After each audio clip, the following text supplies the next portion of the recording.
Yo, welcome to an episode of Superkick Podcast. I'm your host, Ringside P. Hope you guys have a great weekend. It's been a minute. I had to catch up, man. I got like 2 episodes of Smackdown. Got an episode on Raw to get into before I get started with that. Try to keep it all quick. May just point out the stuff that stood out to me the most out of the episodes. But before we get started, make sure you guys like, subscribe, share, comment, give me feedback. Check out the Reel, check out the Short, check out the TikTok, check out the Superkick store, check out Table Ladders and Bumps, which I be back on there again this week. Check out all that great stuff, man. The what ifs. I got some queued up. I gotta get one lined up for this week since it's Halloween. I need some nightmare fuel for you guys. Something to try to terrify you guys to dreams. While you guys sleep. Man. Just want to say, man, I appreciate all the feedback on the reels, all the views, the likes and stuff like that, the subscribers. I appreciate seeing what other people do. I like seeing what other people do. Sometimes I might think it as flattery if I see some imitation, or I might see some people biting. But it is what it is, though. I get to that eventually. There's no I see everything that goes on. But man, let's get into it. I'm gonna start switching up the show next week. Wait till we get to that part though. But not this past Friday, but the Friday after next, Jey Uso came out. Main event, Jey Uso came out to talk to his brothers, Solo, and felt like it should have been more to that, right? I think the knock on Jey Uso has kind of been his promo skills. I thought it would have been a little more in depth, a little more feeling between him and Solo. But I think the one thing that kind of stood out to me was that Solo was like, yo, man, I still got room for you in this bloodline right here. In my bloodline. You can come be over here. And I thought that would have been cool, right? But we're going to put that on pause because they're going to play out later on into last week. Well, this past Friday SmackDown, right? I love the tag team division, the men's tag team division on SmackDown. DIY. The Profits, you got this #1 contenders tournament to find out who's going to face the Bloodline for the tag team championships. You got a new tag team, the Motor City Machine Guns debuting, which was weird because initially I thought they was going to be facing Los Gaza, and then it turned out they was a part of the tournament, and I'm like, all right, well, cool, let's get to them shine. I think that was like a last minute like switch up, but during this interaction during this tournament, we get to see DIY go against the Street Profits again, which was another banger from before, like maybe like I want to say like earlier this month, right? And they part of the triple threat, and you get to see Gargano and Dawkins interacting. I like when they pair up, man. It's great. They got moves. They working in tandem. They just feeding off each other. The chemistry or whatever is great. But somehow they end up. The Street Profits end up losing. They thought they got the victory, but it was really DIY. And so that leads to me saying, all right, man. Another question that I probably posed a couple months ago too as well was, is it time for the Street Profits to break up? I mean, what is the E doing with them? I think we've been asking for a Montez forward push for a very long time. It hasn't happened for some reason. They're not pushing the Profits to do anything. They're just here. And I think they're capable of being one of the tag teams to really hold down the tag team division, especially when there is not a lot of focus being put on the tag team division. Like, I always hate that the current titles, tied up in the Bloodline, right? At that point, and also tied up in Judgment Day. And the titles are in these factions, and they don't need to be because the factions don't do anything with the tag team titles to really help out, So, I don't know. I wasn't really liking that. Great to see that Candice LeRae is a Speed champion. We don't get to see the Speed Championship unless you're watching X, and I don't know too many people who are actually doing that, but maybe people are. I don't know. But she's on SmackDown getting tick as the Speed Champion, which is cool. I was loving that last legend and just the NXT. Well, the Meta Girl is getting some tick on Friday Night SmackDown on the main roster. That's great. Last legend had a cool, real good match. I want to say against Piper Niven. I think Piper Niven is outstanding. It kind of sucks that she's in the position to where it's that main event. It's that main card title, women's title. Like, there needs to be one for people like Piper Niven. Like, yo, where the main women's title is tied up into, Nia Jax and Tiffany Stratton and all that storyline. and it doesn't leave room for other people that are really good, you know? So we need that main event title. We need that main card title again for the women. But I'm happy to see that NXT is getting some shine, some tick on the main roster on Friday Night SmackDown, and that is also the women's. The women are getting tick. You know, that's kind of been my gripe for a minute too, especially with Raw. The women don't really get proper tick. I'm tired of them hyping up Crown Jewel. I don't know about you, but I don't care about Cody Rhodes versus Gunther right now for the Crown Jewel Championship. To be the first champion. That's not the story that I wanted to be. And maybe this is just building to something else, right? Which I kind of feel like, I might just combine these two SmackDown episodes, right? So I feel like we're trying to build the possibility to getting heel Cody. And so Gunther might be, I don't want to say that that's what catalyst to that, but a building block for Cody. The point out like, you're doing all this stuff and it ain't really getting you anywhere. You know, like, I'm number one champion. You're number two. And for the longest, the WWE Undisputed Championship has always been number one. And the World Heavyweight Championship has been number two, you know, the workhorse champion. And it's crazy that Gunther saying he's a workhorse champion when Cody Rhodes has definitely defended his title way more than Gunther has, which is just wow. But I don't know, man. How do you guys feel about Cody Rhodes versus Gunther? I think Gunther has been getting the best of Cody Rhodes in this exchange. And it's just like, man, when will it be time to put that heel turn on Cody Rhodes, man? I think it's time to, I don't know, man. I'm ready to see heel Cody. Because this happy, smiling, shaking hands, kissing the babies Cody, I'm over that, man, so much. But yeah, what do you guys think about that? Fine. As I'm doing it on the fly, let's combine both SmackDowns, right? We continue with the tag teams, right? So now we get to the point where we got DIY versus the Motor City Machine Guns, because they was victorious in their match with Flo Garza and whatnot, and that's a great match too. And they win. I'm like, oh man, that's cool, right? So we're gonna sit on that pause. We're gonna wait on that for a little bit, and it's like, wow, like another thing about Motor City Machine Guns, team that I don't really know because I'm not really in the independents like that. But it's great to see that people from the independents are getting ticked too, and then been able to where maybe in the past the E wouldn't have looked at them, you know, and now they here in WWE, they getting proper time, they getting the proper acknowledgement, the praise, you know, they've been put in the proper spots to really showcase what they're able to do, what they've been doing for years, you know.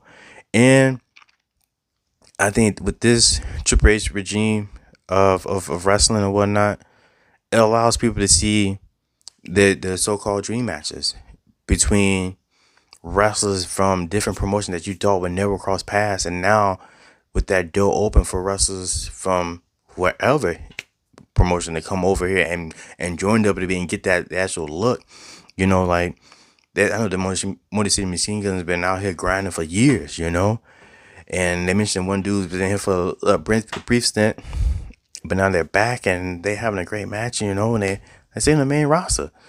And they're getting victories and big victories at that. Not no small victories, but big victories. So that's cool to see. What else? Let's bounce back. Is we gonna get that match between Randy Orton and KO, right? And I'm still waiting for Randy Orton to turn too.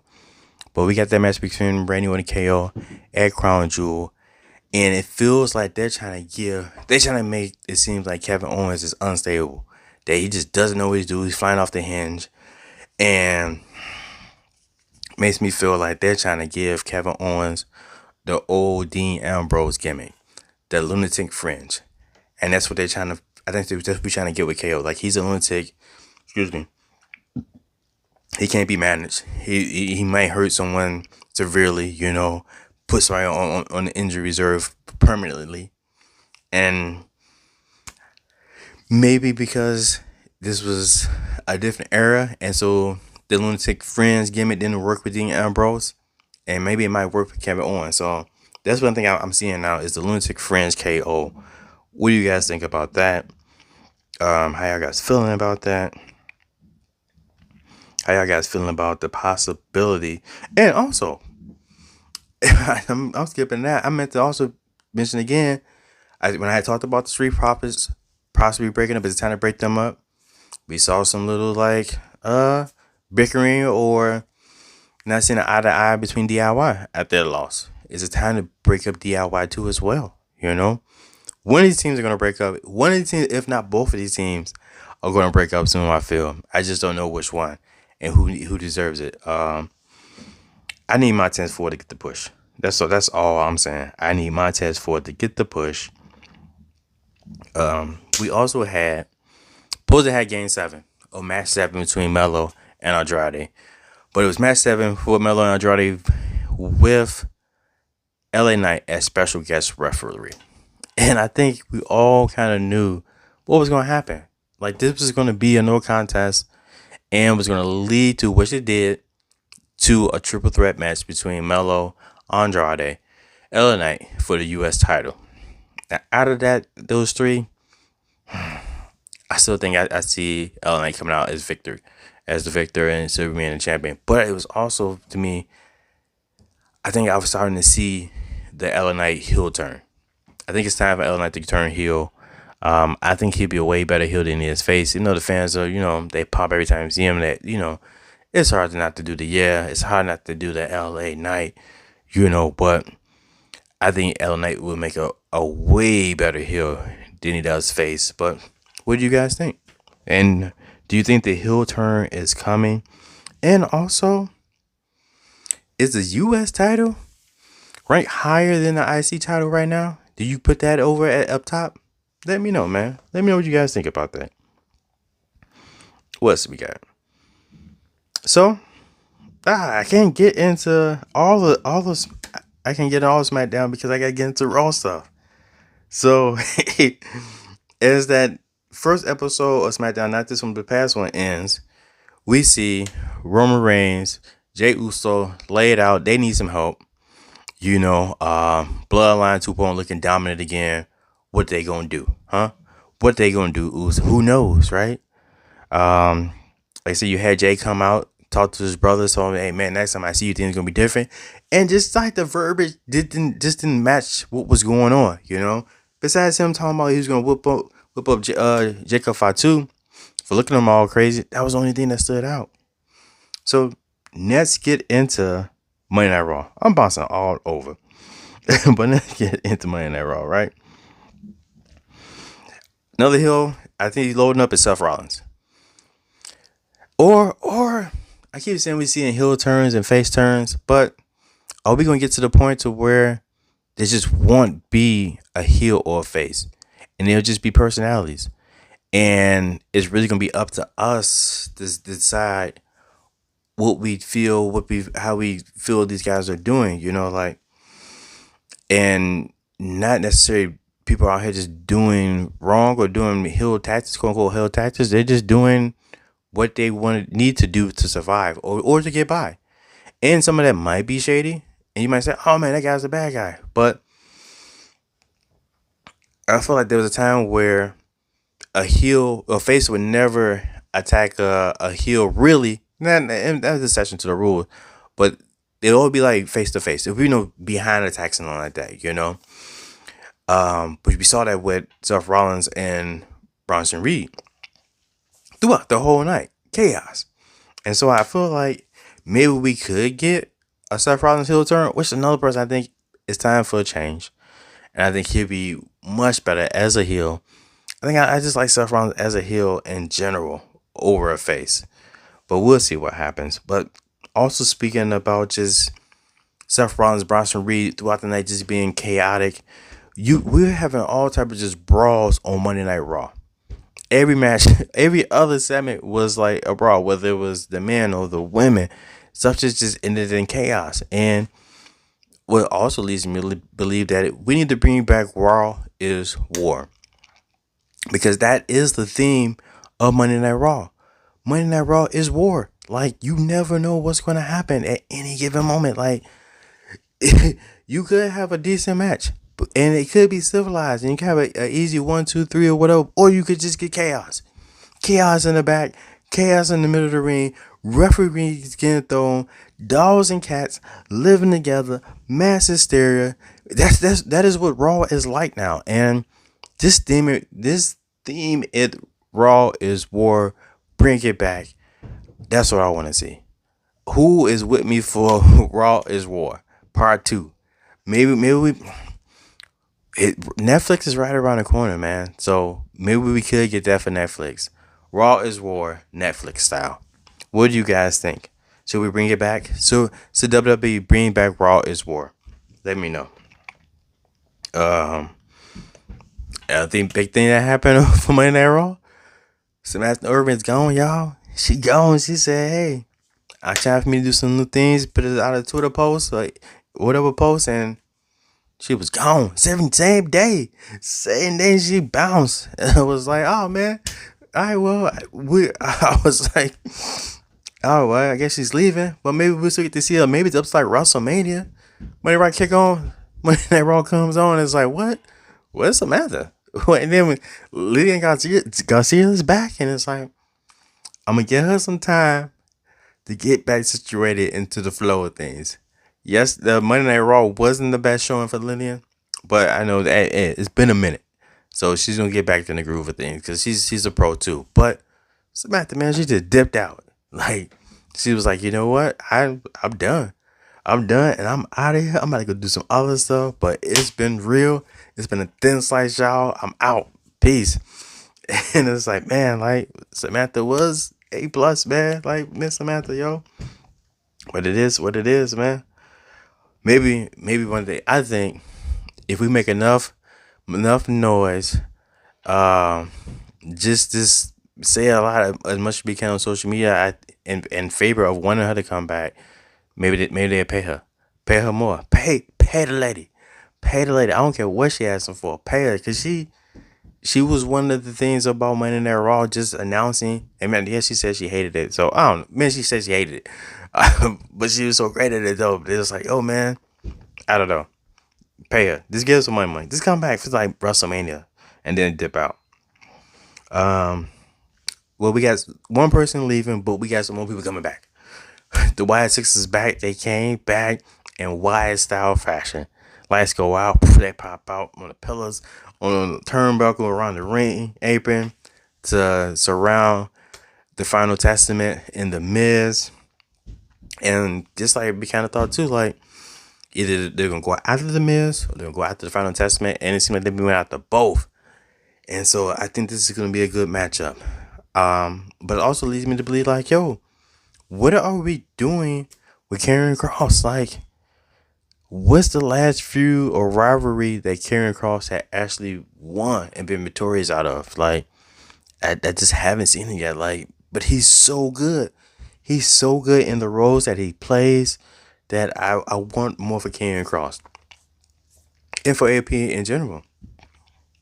So who knows, man? Like, but as I continue on just with that, the Final Testament and Karrion Kross, we go back to thinking about the Creed brothers and American Made. Like, they dealt with the Wyatts too, and now they part of this. They get out of that, and it's like, oh, we done with the Wyatts, and it's like, but y'all lost, and I guess you gotta move past that, right? So you move past that, and then the Creed brothers hop into the tag team tournament for the Raw Tag Team Championships, right, against the Judgment Day. And I'm like, man, looking at the Creed brothers, go, like, when I think about tag teams on Monday Night Raw, the Creed brothers are it for me. And I'm like, man, like, I was so happy that they finally put Chad Gable and the Creeds together. And I'm like, man, they're going to be doing some stuff. But then, like I said, they ran to the Wyatt Six. And I was like, all right, well, y'all done with the Wyatt Six. Now y'all going to move on. Y'all can start kicking some butt. Y'all can start getting some titles or whatever. Chad Gable probably can finally maybe get to the IC Championship, you know. But wrong, they lose in the tag team tournament. And it's like, dude, like, what was the purpose of this group? It was just to make them lose. Like, just doesn't make sense to me, right? Doesn't make sense to me at all. Continue over Monday Night Raw, right? I'm so happy. I was so happy that Jey Uso was IC champion, but I think we had to know that it was going to come to an end at some point, right? And when and where that was going to come to an end, who knew? But we all know that at some point he's got to get back into this bloodline storyline, right? And this goes back into him popping up on Smackdown, talking to the Bloodline 2.0, and knowing that he had a match with Braun Breaker. And are we cool with the idea of the IC title being played like hot potato? Some of us are, some of us not, right? But they have another solid match, and Jey Uso versus Braun Breaker, and that's another character too, like Braun Breaker. As we talk about that, we are getting rid of the idea of faces and heels. This is another case for Braun Breaker. Like he's out there and he's willing to do whatever he needs to do to get back to his IC title, say whatever he needs to say. But you also ask him if there are any dogs in the house, and the fans are barking, and what he'll does that, like what he'll get the fans involved, like to get behind him. Don't really have that before, and it can't say he's like a tweener or a situational.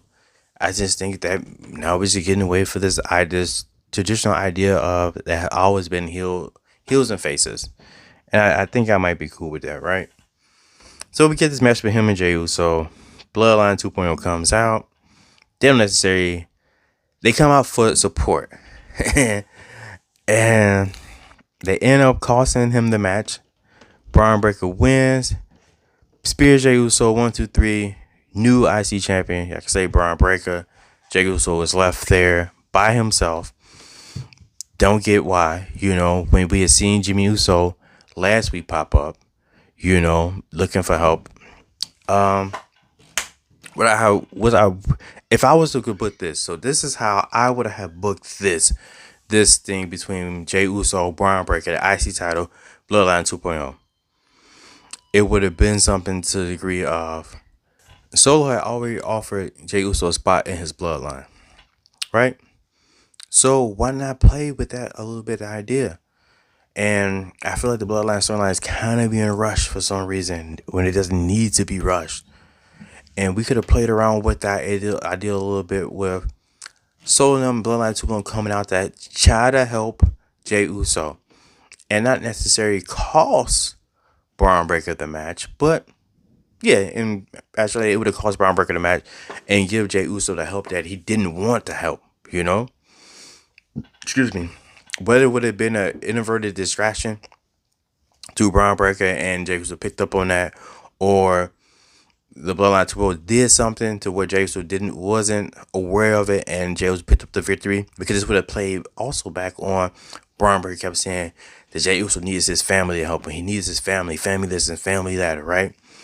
And this could have possibly led it to the idea of, well, Jey Uso doesn't want to side with Roman Reigns because Roman and Jimmy pretty much made his life miserable for the past year, costing him matches. Whereas Solo didn't do that. The Bloodline 2.0, they came out to help him, and they wanted him to be a part of this new bloodline. And now you would have created this dynamic and this, well, where and what is Jey going to do? Is he going to go back with his twin brother? Is he going to go back with his original OTC, or is he going to side with new Solo, And I think that would have been a great part of the story. Instead of having the Bloodline 2.0 instantly, like, cost him the match, right? And that happened. And I'm like, man, I just feel like the storyline is being rushed. And they drag out this whole thing with Rock and Roman for so long. It's been I feel like 4 years. And now all of a sudden we're rushing this part. And I thought we could have got that match between Jey and Jimmy and y'all rushed that match too. And it turned out to be what it turned out to be. But I felt like it could have been built up way more than it was, right? So anyway, I would have changed that. That's how I would have booked that. I still would have booked it as the following week we get Jey Uso back on SmackDown and a confrontation between Bloodline 2.0 and Jey Uso not wanting to be a part of that. Or you get Bloodline 2.0 dismanaging the original Bloodline And then Jay was trying to come out and come save them, right? But we didn't get that. We got what we got. And it is what it is. So we're going to fast forward to Smackdown, y'all. So after the Motor City Machine Guns beat DIY, become number one contenders, Bloodline 2.0 comes out like, yo, we're gonna challenge y'all tonight. And y'all can get y'all match tonight, right? So they accept, they make the match official. During the match, chaos stuff happens. Heel tactics happen. Bloodline 2.0 comes out. Jimmy comes out to stop Solo and Jacob, which lead them to feud to the back. Roman comes out, try to help Jimmy. So you got chaos out there happening. Once again, it looks like the Motor City Machine Guns are about to take the same path as every other team that had come across the bloodline. It was just a losing path. And then this guy dressed in all black, that new Sabop and the Pooh Shiesty mask kind of comes out. Super kicks and black Air Force One on top of that. He came out in black Air Force One. We should have knew the type of energy that he was on because he was in black Air Force One. Comes out, super kicks, spears, tongas, and reveals himself as the one and only Jey Uso, which we knew who that was. Motor City Machine Guns pick up the victory. 1, 2, 3. New tag team champions. How do y'all guys feel about that though, right? And we can say, I saw people say, man, they put this work in for 20-some years on the indies and all that stuff, and it's like, and now they getting their just due, and they deserve to be tag team champions for the work they did and body work they did. And I saw there was a heavy emphasis put on that they are your favorite tag team's favorite tag team, and a lot of the stuff the ground they laid their foundation for tag team matches and work just through wrestling, so I don't know, now that they're tag team champions, I look back at like the Prophets and DIY who've been dealing with the bloodline for months or in some cases years, and to always kind of come up short against them. And so that now the Motor City Machine Guns come in and they win. And does this mean that you put the belts on them and this means that now we're going to pay more attention to the tag team division? If so, then cool. I'm cool with that, right? And I kind of already knew that if it's going to be a tick for tat, like the Bloodline 2.0 is going to call Jay the match, his title, then he's going to return the favor and cost them the title. I thought it would have been Jimmy the whole time by himself costing him the title. Once again, I would have booked that differently. I think Jimmy should have came back first, and he should have had the beef with the Bloodline 2.0, and then Roman coming to save him, but still been outnumbered. And then they try to possibly get Jay back in a different way, but they didn't go out that way. SmackDown ends with Jay and Jimmy hugging with their embrace. Fans go crazy, which once again I feel like it's too early, and it didn't get its just due that I think it deserved. I think it was Ross. We get to the end of the show, but it's 2 minutes. It's a minute off, and they hug, and then the show goes off, and it's like, dude, what? Like, what are we doing out here with him? So I know there's some stuff popped up online, and we're gonna get everything. I ain't gonna spoil it or whatever, but because SmackDown is just pre-taped because we're in Saudi for Crown Jewel or whatever. But yeah, man, like that was it, man. Like I don't know, how I feel about the rushing of the Bloodline 2.0 storyline now. Just so we can finally get the War Games match, which we already knew we were going to get. It wasn't anything that we was doubtful to get. We know, I think we already kind of felt like I say, we're going to be Bloodline versus Bloodline, which that was the only real option. We thought at one point it might have been the Super Friends versus the Bloodline 2.0. But now it's like but this just means also, what members of the original Bloodline are we going to get, And we still got The Rock out the Lumen. When he's going to come play his part in all this, who knows, right? Who knows what's going to happen? But that's it, man. I'm changing up the format of the show next week. I got some new stuff, new ideas I want to do. Get back to my what ifs. I got like 3 in the chamber, possibly 4 in the chamber that I got to get out, put out. But yeah, man. Thank you guys. You guys made it this far. Thank you guys for watching. Who bought their... Oh, no. We're not ending the show yet. We're not ending the show because I still got to get into who asked for this? And who asked for these WrestleMania tickets to be as expensive as they are right now? Who idea was that? Who thought that was okay? Dude, like last year I said what I said last year is double the price this year. I'm looking at front row seating. Well, the seat that the first front three rows were gone already for some reason. I think to due to on location, I haven't bought those tickets out, and maybe someone else bought those tickets out. But I think like from like row 4 or 5, row 4 was like 15,000. I'm like, dude, like what? Like, what are we doing here? Like, that's 15,000 just for the subtotal. You add on taxes and fees, you're probably looking at another like 16,500, something like that. Like, dude, like what is going on with these ticket prices? I don't want to be on the fear of missing out because I know I want to go to WrestleMania. I know I want to sit in an adult spot to be a part of it. But man, like I can't do that right now. Yo, that just don't make sense. And then also with knowing that tickets for Royal Rumble are going on sale November 5th, 15th. Like, dude, like, what are y'all doing? What are y'all doing to us, baby? Like, what are you doing? My bank account is crying. Like, I can't do all that. Like, you know how much? Like, dude, I would have to just sell like buku amount of drugs right now. Like, dude, like, I don't want to have to go sell drugs to go to wrestling. Nobody wants to do that, man. Like, no one asked for those ticket prices to be that expensive. Fix that, WWE. Fix that. Hopefully, fix that for Royal Rumble. I know y'all here. And then, like, dude, like, we as the fans can't accept that. Like, yo, we can't be like, all right, we want to go to WrestleMania. We gonna pay the prices. No, man, don't pay the prices. Just say, hey, if y'all don't lower these ticket prices, we ain't going until y'all lower these prices, man. These ticket prices are too high.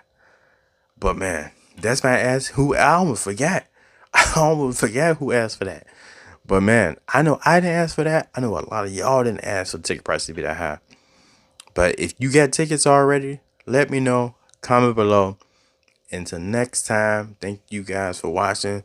Thank you guys for subscribing. Thank you guys for sharing. Check out the reels, check out the shorts, check out the Superkick store, Table Ads and Bumps, all that great stuff.